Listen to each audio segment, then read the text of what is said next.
It is your Tuesday daily delivery. I am Michael Rand. Glad to be back for another day and hope everyone's having a great day out there as well. Lots of good stuff to get to today. Randy Johnson from the Star Tribune joins me here in just a little bit. Talk Gopher football. It's been a big off-season for them. New quarterback, bunch of new recruits coming in, hosting a bunch more this weekend. Randy will get you caught up on all things Gopher football, all things Gopher football recruiting here in just a little bit. And some NBA draft stuff towards the end of the show. I know we're right in the middle of the finals. I know maybe there's a little bit of a Timberwolves hangover after they lost in the conference finals not so long ago, but draft will be here in a little over 2 weeks. They're splitting it into 2 nights this year, by the way. It is 2 weeks from tomorrow. It starts first round. Second round is the night after that. So Wednesday and Thursday, June 26th and 27th, the NBA draft. Wolves have the 27th and 37th pick. Interesting draft for them. So I just wanted to kind of get into a little bit of what they might be looking for. An ESPN piece kind of caught my eye, got me thinking about it, and maybe you guys can be thinking about it too now that I am. Some PWHL Minnesota thoughts, some interesting night at the PWHL draft in St. Paul on Monday. Definitely we'll talk more about that on Wednesday's show with Rachel Blount from the Star Tribune, who has covered a lot of that league and a lot of those stories this season.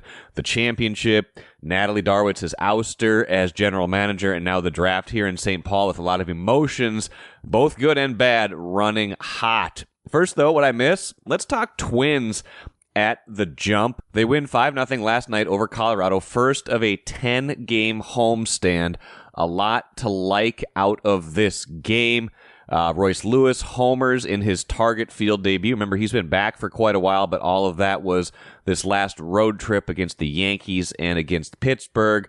Felt important that the Twins won that final game of that, really rough road trip. They'd gone 0-5 until they beat Pittsburgh in extra innings on Sunday, then able to carry some of that into Monday. A 5-0 win. Like I said, Royce Lewis with the home run. Lots of other good performances up and down the board, but the biggest thing that caught my eye and ear was Chris Paddock, their starting pitcher in this game, who to me really is a bit of a symbol for how this season has gone so far. As Chris Paddock has gone, kind of so have gone the Twins, and he's a bit of a case study of how they've been really, really good against the teams they are supposed to beat, and not so good against the, not so good is an understatement, not so good, terrible against the teams that are above them, maybe in the standings and in stature. I think I mentioned the other day, 0-14 this season, the Twins are against the 3 best teams in the AL, the Yankees, Baltimore, and Cleveland. That means they're great against the rest of the league, and Chris Paddock kind of follows that pattern. If you look at his ERA for the year, lowered it to 4.79 with a very strong outing. 6+ shutout innings against Colorado last night. 2 disastrous outings this year against the Yankees. 9 innings combined, 12 earned runs in those 2 outings combined. You take out his 2 starts against the Yankees, his ERA is 3.76. Now, you got to pitch to everybody.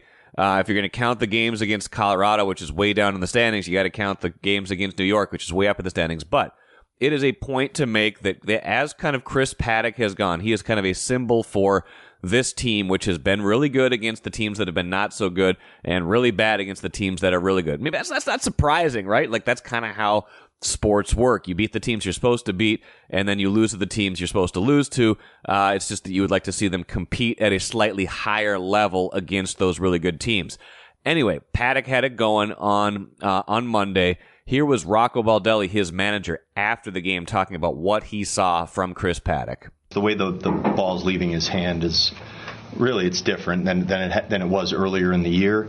He looked like he was more staying under control early in the year, but the way that his, not just the arm, but the whole delivery is kind of working together right now, it looks explosive, and the ball's really flying out, and he still has the same good command. He was able to attack hitters really good. He worked ahead of most of them, and when he didn't, he still, I think, kind of slowed himself down, realized I have to get back in this at bat and continue to make good pitches. His pitches were good today. His fastball really was it looked really effective overall. He mixed through some breaking balls, but the fastball, looked good.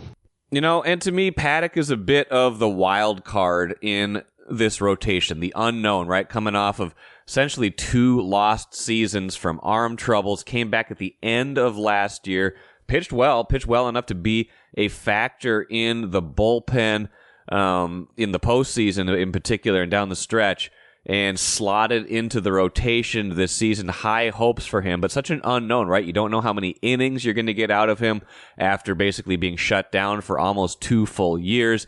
You don't know how effective he's going to be, and you need him. They need him. They absolutely need him because, you thought you had a known commodity in Pablo Lopez coming into the season. Pablo Lopez hasn't been nearly as good this year as he was last year, although some of that, too, could be some of what the quality of opponent he's going up against. Joe Ryan has tended to be excellent this year, so you kind of know what you're getting from him. Bailey Ober, you kind of know what he is at this point, even if he's had his ups and downs this season, and probably getting more than they thought they would out of Simeon Woods Richardson, although they probably would have hoped to get more out of Louis Varland in the 5th spot this year, who, by the way, will pitch tonight, giving the Twins a bit of a reprieve in the rotation, giving everybody a chance to take a day off in the stretch of, I believe, 13 days in a row with scheduled games. So Varland will get another chance tonight. We'll see if he can make the most of it. He's been working on some off-speed pitches at AAA St. Paul, but Paddock is the one who this season they kind of need to bump up, right? Like, if you imagine this team gets to a postseason series, not just a 1-game kind of situation where you're probably going to pitch Pablo Lopez. Let's say they get to a 5-game series this year, and we're a long ways off from that. They got to play more consistently and be better against better teams than they have been so far. But this team has that capability. We thought that about them when the year started. They're starting to get their health back now with Royce Lewis back, everybody else kind of rounding into form. But Chris Paddock, you would like to think he could be a postseason factor or someone who can get you there. He needs to be a little bit better against those really good teams and maintain what he's done. He is kind of the X factor in that rotation. He was excellent last night. If he can be excellent in a lot more games this season, they have a chance. If he pitches like he did against the Yankees in those 2 outings, they do not have a chance. So watch Chris Paddock as he goes. When he's been up, they've been up. When he's been down, they've been down. And that has been the story of the season. Let's shift our attention quickly to the PWHL draft in St. Paul on Monday night. And like I said, we will talk a lot more about this whole situation, about Natalie Darwitz being out as general manager, the draft itself, the championship recap. It has been a dramatic last few weeks for PWHL Minnesota. We will talk more about that, expecting to on Wednesday's show with Rachel Blount from the Star Tribune. But got to mention what happened last night. They drafted a bunch of players, 7 players. Claire Thompson, number 3 overall to Minnesota. That was their first pick. Their head coach, Ken Clay, making the picks for them, kind of the de facto GM after Natalie Darwitz was, ousted, removed by the league just a few days ago. Sounds like there was a rift between the coach and the general manager. Sounds like a lot of the players were supporting the head coach, not the GM. Just a fascinating, kind of ugly story. There was fans, I think Rachel's story in today's Star Tribune and on StarTribune.com, talked to a lot of fans who are still mad about Darwitz being out, about how this whole thing played out.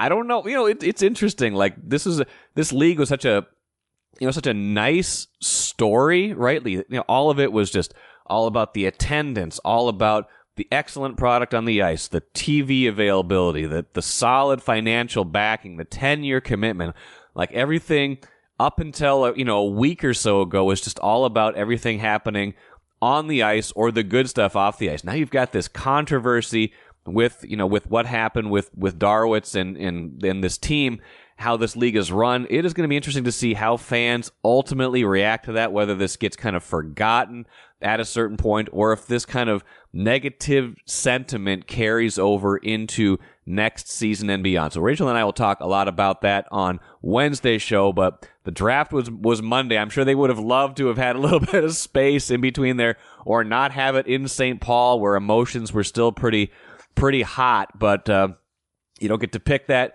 and it made for interesting reading and writing. So check that out in today's Star Tribune and StarTribune.com. Let's talk a little Gopher football today with Randy Johnson, covers the Gopher football team for the Star Tribune. Randy, how are you? Oh, very good, Mike. Are you making a summer splash personally? Well, let's see here. I got to find a body of water to do that. Maybe Right. coming up, because I got some vacation coming up. But yeah, so far my splash has been to get up to North Dakota to see some family. That's Okay. Well, the Gophers have their own version of what they call Summer Splash, which is getting a whole bunch of recruits into Dinkytown and the surrounding areas this past weekend and then next weekend, right? Yeah, it goes over 2 weekends. There's times where it might stretch over 3 if PJ has some guys that couldn't make the first 2 weekends. But yeah, usually it's the middle of May, or excuse me, the middle of June, and then like the next to last week of June. What's kind of the benefit of like giving it a name, giving it a label, kind of making it this all kind of happen at one time? I think it's just a way to promote it, to get more, give it a name, give it a label, give it something that they do a lot of graphic stuff with it. They a lot of social media type things where the recruits will be posting, yeah, I'm taking my official on the Summer Splash weekend, that type of thing, and they actually they do get some summer splashing out of it because they end up on Lake Minnetonka. There you go. On a pontoon and jet skis and that type of thing during the situation. Basically, it's to sell the best part of Minnesota, the summers, and that's if you can show them nice weekends, and maybe they're more apt to come here and not think about the winter, even though we didn't have much of one this year. So what was some of the highlights of the first weekend in terms of? I saw you wrote about it. They had a bunch of key recruits, things like that. What have they kind of landed so far? Yeah, it started off they had about 21 recruits on campus starting Friday. And what started out on Friday was the number 2 ranked Minnesota recruit in the state this year, Abu Tarawale of Providence Academy. He gave his commitment to the Gophers even before everybody had arrived for the weekend. So, and then Saturday, they had all their meets and greets and events and things like that. And then Sunday morning, the commitment started rolling in. They got 6 of them on Sunday. Probably the top one would be this a wide receiver, a 4-star wide receiver out of Naples, Florida, Bradley Martino. That might be the key get that they had on Sunday. They also got like 3 offensive linemen, a defensive lineman, a linebacker. So they're filling some needs there.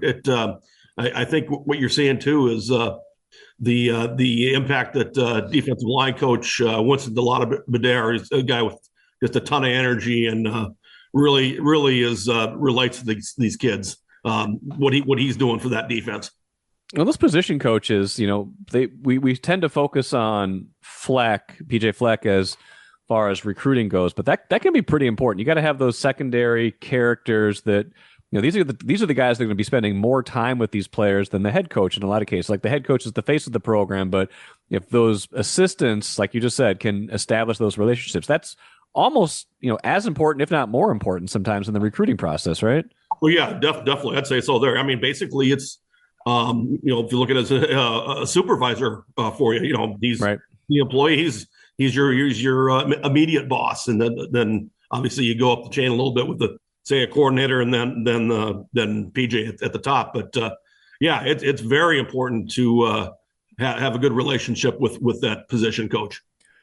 You make the employee analogy. It's more like that now that they can pay them to a certain degree. Very much so. What do we?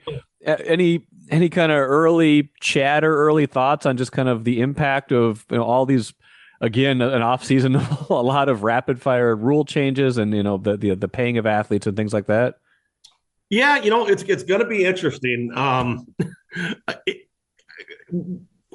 curious to see what NIL still how that's going to be involved in this. I'm sure it still will be, because players can make their own deals also. Right. The funny anecdote from over the weekend on Twitter, on X, there was somebody put a tweet at the University of Texas, lined up on the way into the football facility as recruits came in were about a half dozen or so Lamborghinis in white and burnt orange, and I guess that was giving them a little bit of a message on what they might be able to drive when they oh my goodness sign with the Longhorns. That's that might be an enticement to some people. Now it's legal, right? NIL. It's legal. There you go. But yeah, it's going to be interesting to see how that impacts the University of Minnesota. I think Chip Scoggins wrote about that recently, just kind of like where this is all headed, and nobody exactly knows because this is such uncharted territory. But it does feel like the Gophers aren't getting left behind, at least in this recruiting game. They got the 4-star. They're getting some of the better players out of Minnesota, which I don't know if that's kind of keeping up or if it's accelerating or what it is, but it feels like they're in a pretty good place right now with how they've been able to recruit. How do you kind of see the big picture of how they've been able to recruit? First of all, their big thing was with NIL was retaining their best players. You saw a guy like Darius Taylor, who obviously several programs would love to have a running back like that who's so productive as a true freshman last year, but they kept him. That's been their priority, but it's you'll see players when they get on campus, then they say that you'll have a chance to get some NIL situations, and you're starting to see that when players report, and the ones your highly regarded ones will probably have those opportunities a little bit earlier than others. What else should we look for, in Summer Splash weekend part 2, kind of before they probably gets a little quiet after that, right? Or does it just does the off season just never end? Oh, it does get quieter after that. That's when the coaches will have a little bit of time off. But then, it'll ramp up in July. You have, the 23rd to the 25th this year in Indianapolis, the Big Ten Media Days, where every team will be there with their head coach and usually 3 or 4 players. And then with the Gophers starting the season in late August, they'll be starting training camp that following week after that Big Ten Media Days, so first week of August. So it's getting here quicker than it feels. It's it's already the 10th of June here as we're recording this, and that's not a month and a half away. We're a little over a month and a half from training camp. Would you anticipate, obviously probably a few more signings off of this next weekend of Summer Splash? Are they targeting anything in particular right now, or is this just like, offers are out and the best recruits come in?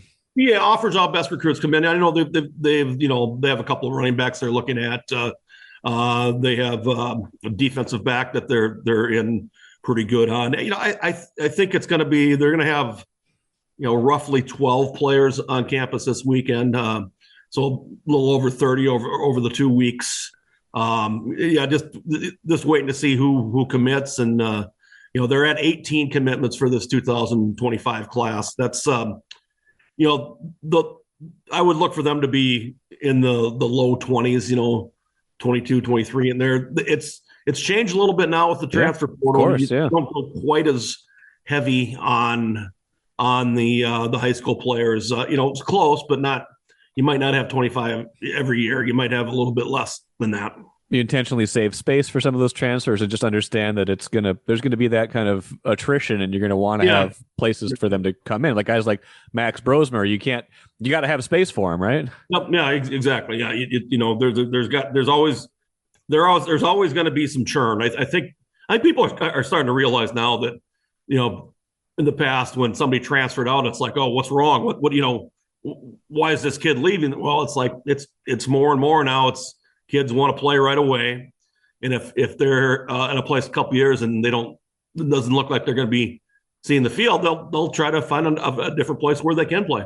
Yeah, and I can't imagine, especially at quarterback, the roster management is just so much different now at the college level. You got I mean, you always used to recruit a bunch and then it kind of sorts itself out. But when you've got, such a emphasis, especially in the Big Ten, and especially now the Gophers seem to be shifting that way on older, more experienced transfers coming in, that's got to shift some of how quarterback gets managed. Yeah, definitely. And you've seen it this year with PJ Fleck. They tried Ethan Kelly-McManus, a redshirt freshman last year, and then basically just didn't have didn't have the productivity they wanted. And when you miss on a QB, it'll set you back a bit. But with the portal, you do have a chance to right the ship a little bit here with if you get the right person in. And they're obviously hoping that Max Brosmer is that guy. You spent tons of time with him. I think we had just talked last time for an episode after you had been down in the Georgia area visiting with him, and that story obviously subsequently came out. You spent a little bit more time too with another key recruit, Coy Parrish, recently. What was that? What was that like? He's incoming and obviously highly regarded. Yeah, he was the big get that PJ Fleck and his safeties coach Danny Collins got in the offseason. And out of ESCO, that was a situation where Ohio State and USC, Florida State, teams like that were in deep on him late. Brian Day, Ohio State's coach, was up at ESCO the weekend before Coy made his decision. So it was, it was stressful for him, he says, but it was very educational too. He arrived on campus last week. He had a chance to talk to him, and our photographer takes some shots of him as he's moving into his apartment. Yeah, it's fun. So yeah, kind of a fun little story. Get to know these guys a little bit. He unfortunately for Coy, he one of his reasons for staying and completing his school, not enrolling early, is he wanted to go after a state championship with his teammates in track and everything. He had a hamstring injury, and it caused him not to be able to compete in the state meet. So that was kind of a downer for him. But he wants to get that injury taken care of, and so he can hit the ground running during football season here. Is that healed up, or any kind of in tandem with the idea of not enrolling early? Is there kind of a longer? I mean, he's a true freshman, obviously, but being the kind of recruit he is, you kind of wonder how soon you might see him. Is there a longer timeline on him just because of those factors? I wouldn't necessarily say that. I mean, I think his talent will jump out pretty quickly. You want to make sure that injury is taken care of, obviously. I think he'll be fine by the time camp rolls around. Is he the kind of guy that you could see on the field as a true freshman, I guess? Is that fair, or how do you just kind of wait and see? It's quite the jump from ESCO to the Big Ten. He has the type of talents and skills that you'd like to see the ball in his hands, maybe looking at punt returns, things like that. As for playing defense, well, he'll have a chance to show what he can do during training camp. I'd be a little surprised if he's starting right away, but they got him here. They'll want to use him. I don't think they're gonna, wait around on him. It just depends on how quick a study he is in grasping everything on defense. Well, maybe that's a good kind of final thought then. Like, are coaches less inclined to kind of stash guys away or worry about burning the red shirt year in this era where guys go out, transfer out more readily? I would say that's could be true for certain positions, some of the skill positions where, like a running back can get on the field and make a difference right away. You might not want to red shirt him then, because then if they get impatient, All right. You saw with Bucky Irving and Kai Thomas that I'm sure that when they transferred out, I'm sure they felt that they were going to be behind Mo Ibrahim. Yeah. That following year. So, they both had, pretty good talent and they gave it a shot somewhere else. I think if you look at, say, your offensive linemen, seems like they always need that red shirt year to get some more weight and strength on them, get them bigger, get them to know the system a lot better. Same to a point with defensive linemen. It might be more position sensitive, I guess, in that sense. That's interesting. It just feels like everything, you got to think about these things differently now, right? You got to think about recruiting differently. You got to think about how just roster management feels so different than it used to be in terms of how you put it together, who plays when, managing relationships, managing just all those things. It's just the nuance changes with the portal, with NIL, things like that. Yeah, coaches it seems like they have to re-recruit their players sometimes. Yes, they do. Yeah. You want to be in constant contact with them and, give them attention, let them, know what's going through their heads. I mean, you don't want to stay away from a guy per se. You don't want any surprises. You don't want any surprises with your roster. That is for sure. Well, we'll see if there's any good or bad surprises, or if it's just kind of a status quo weekend where they add a few recruits with this summer splash coming up, and already some success with the guys they brought in already. Randy, appreciate it. Get through this next stretch. Hopefully you get some time off when they do as well, and maybe we'll talk to you again in late July. Sounds good, Mike. Appreciate it. Good stuff from Randy, one of the busiest guys on our staff, had a full weekend of recruiting coverage, but also has been helping out with the PWHL Minnesota coverage. He was part of the draft coverage again Monday night, so you can read some of his work in the Star Tribune, StarTribune.com as well. Interesting time for Gopher football. I think they're getting some pretty big recruits right now, but it's just college football, college sports in general are in such a strange place as we sort out NIL, transfer portal, now the new rule that lets the NCAA settling lawsuits for billions of dollars, paying players now, things like that, paying players in the past and now going to pay them in the future, in the present. I don't know where this is all headed, but it's an interesting time for college sports. All they can do is adapt, try to get the best players they can, and go from there. Let us finish with the cooler. Like I said at the jump, never too early to start thinking about the NBA draft. And actually, it's probably kind of late, given when we usually start thinking about the NBA draft in Timberwolves land, when they make a deep playoff run, which they don't usually do. This is the furthest they've gone in 20 years, going to the Western Conference Finals. Only the second time in franchise history they've even gone that far. The season kind of gets long, right? Like they were done. They weren't done until late May, early June, and now all of a sudden here you've got the draft coming up now in just a couple weeks. ESPN piece caught my eye, has kind of like a look at who all the teams in the first round might target with their picks. Wolves have the 27th pick, kind of in that interesting position, right? Like you used to look at teams like the Spurs, and I think the Nuggets are kind of in that spot now, like teams that are perennially drafting in the mid-20s or above because they're that good, because their record is that good, they're making deep playoff runs, things like that. They kind of sit back and watch how the board unfolds. They don't necessarily need to take big swings. They can kind of look, draft for need, but also draft for potential, things like that, figure out what they want and what they need. ESPN has targeted what I think is the right thing. Both of their writers think the Wolves will go after a point guard, although they pick different point guards. Jonathan Givney says Wolves should go after Juan Nunez. He's a international point guard, plays in Germany. Says it has the dimensions of closer to a wing, so he's a bigger point guard, but he's one of the best passers in the class, a great pick and roll guy, and has a lot of creativity to his game.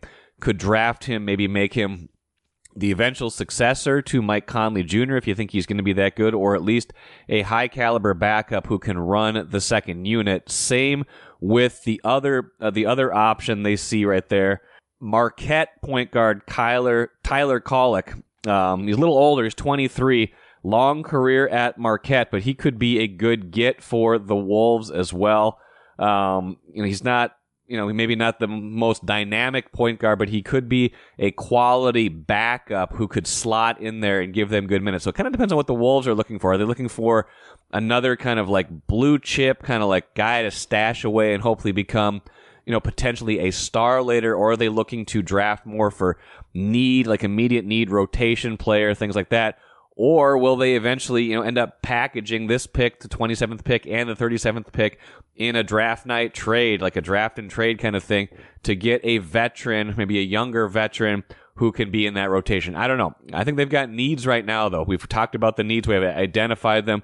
Need a running mate for Anthony Edwards in that backcourt. Somebody younger, somebody who can get his own shot, somebody who can create a little bit more of an injection into either that second unit or eventually that starting lineup. guy who can make some shots, things like that. I don't know if you're going to get that at 27 or 37, but you could at least get a piece there that can help you down the road. So we're only almost 2 weeks away from the draft, so time to start thinking about that. Maybe the Wolves go point guard there. Maybe they go for best player available. Maybe they make a trade.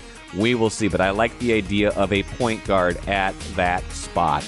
That will do it for me today. Like I said, Rachel Blount will join me on tomorrow's show. Until then, I am Michael Rand. Have a great rest of your Tuesday. Back at it again tomorrow.